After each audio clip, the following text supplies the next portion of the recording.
नमस्कार दोस्तों, हम सभी जानते हैं कि कोरोना काल का प्रभाव किस तरह विश्व भर में पड़ा था।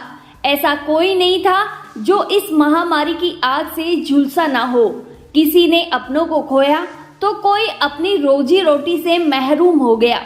कोरोना वायरस और लॉकडाउन के भयानक रूप को विवेक अग्निहोत्री ने एक फिल्म के रूप में दुनिया के सामने पेश किया है। कैसे भारत कोरोना काल में सबके लिए जीवन दान देने वाला बना। कोरोना के समय भारत के वैज्ञानिकों ने जो कमाल कर दिखाया था वो वाकई ही काबिले तारीफ था और इसी तारीफ की कहानी है द वैक्सीन वॉर। आइए जानते हैं क्या कहती है ये फिल्म और इस फिल्म को हमें क्यों देखना चाहिए। ऐसा क्या है फिल्म में जो शायद ही पता हो भारतीयों को वैक्सीन के बारे में। दरअसल कहानी की शुरुआत होती है साल 2020 के जनवरी माह से, जहां चीन के वुहान लैब से आए वायरस ने हाहाकार मचा दिया था विश्व भर में। इसी कोरोना काल के हाहाकार में डूबा था भारत भी। फिल्म में दिखाया गया है कि कोरोना काल में कैसे भारत के वैज्ञानिकों को तीन लड़ाइयां लड़नी पड़ी थी। पहली थी कोरोना वायरस को समझने की, दूसरी थी कोरोना का इलाज ढूंढने की और तीसरी सबसे बड़ी लड़ाई थी वैक्सीन को बनाने की।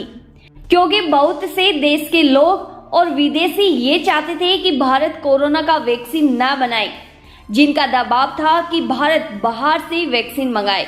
विवेक अग्निहोत्री ने कोरोना और भारत के आपस की लड़ाई को ही फिल्म के 12 भागों में दिखाया है।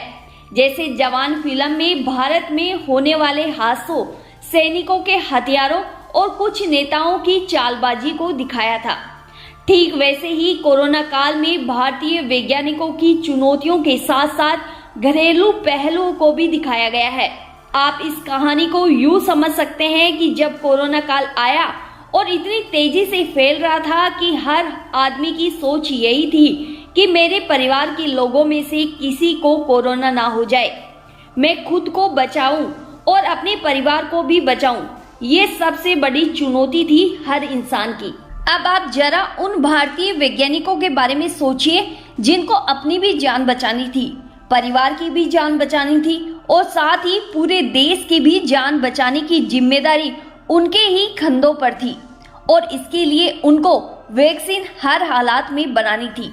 ऐसे हालातों में वैज्ञानिक न तो ठीक से सो पा रहे थे, परिवार से भी दूरी बना के रखी थी, शरीर साथ नहीं दे रहा था, फिर भी ये हार मानने को तैयार नहीं थे, क्योंकि इनका हारना मानो भारत की हार मानने जैसा था।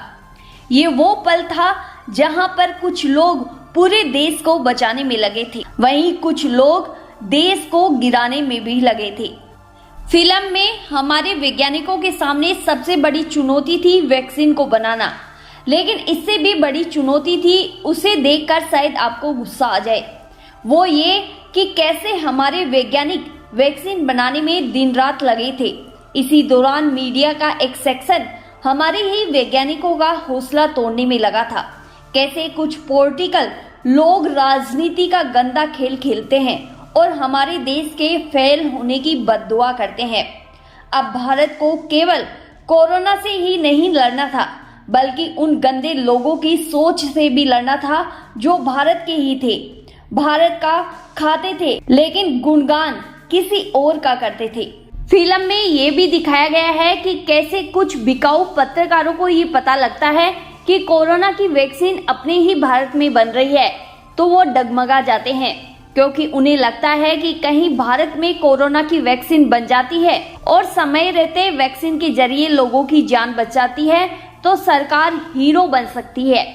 फिल्म में ये भी दिखाया जाता है कि जब इंटरनेशनल फार्मा कंपनियों को पता लगता है कि भारत वैक्सीन बना रहा है, तब रोहिणी सिंह जैसे कुछ जर्नलिस्ट को वो खरीद लेते हैं और कहते हैं कि सरकार और वैक्सीन के खिलाफ लोगों के बीच ऐसा माहौल पैदा कर दो कि सरकार डगमगा जाए और हार जाए। फिल्म में कई बार दिखाया जाता है कि भारत सरकार पर फाइजर वैक्सीन लेने के लिए दबाव बनाया जाता है, लेकिन फाइजर कंपनी भारत के नियमों को फॉलो नहीं कर पा रही थी और वो अपनी वैक्सीन से होने वाली मौतों की जिम्मेदारी लेने को भी तैयार नहीं थी।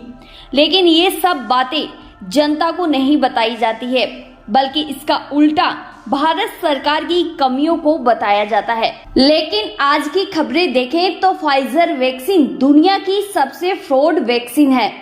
आप गूगल पर इसकी न्यूज देख सकते हैं, जहां आपको पूरा सच पता चल जाएगा। अब इससे तो यही पता लगता है कि अगर ये वैक्सीन कोरोना काल के समय भारत आ जाती तो कितने लोगों की जान जा सकती थी। लेकिन भारत ने जो फैसला उस समय लिया था वो कितना सही और सटीक था, ये किसी से छिपा नहीं है। बता दें कि जिन जिन देशों में फाइजर वैक्सीन का प्रयोग किया गया था वहां के हालात बेकाबू होते गए थे।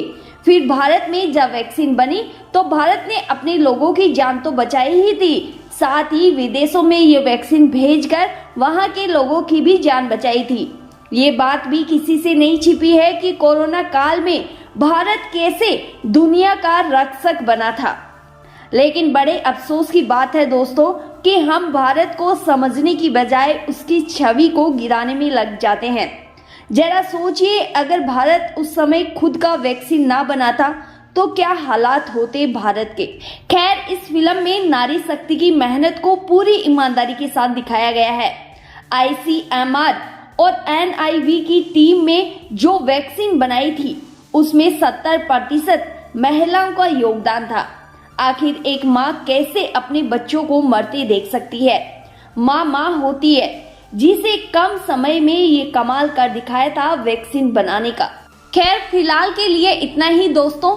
आपने अभी तक ये फिल्म देखी या नहीं, हमें कमेंट कर बताइएगा। साथ ही अपनी राय भी जरूर दीजिएगा। जय हिंद, जय भारत, जय हो नारी शक्ति की। धन्यवाद।